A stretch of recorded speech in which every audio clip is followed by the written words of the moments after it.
अब तीक का पहलू मुलाजा फरमाएं। हमका तीक लागेला पिया की नगरिया, हमका तीक लागेला पिया की नगरिया। सास ननद बोले,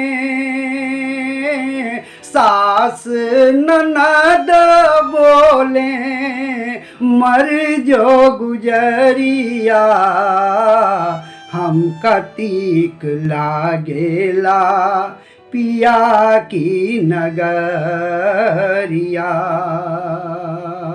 तीक का दर्द भरा पहलू मुलाजा फरमाएंगे। हमका तीक लागेला पिया की नगरिया।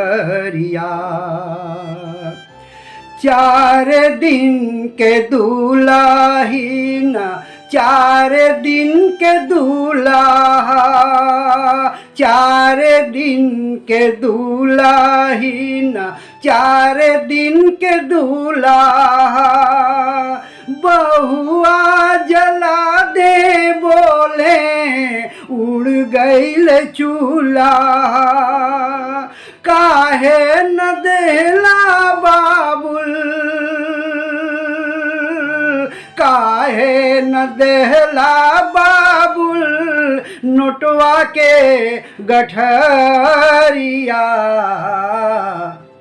हमका तीक लागेला पिया की नगरिया।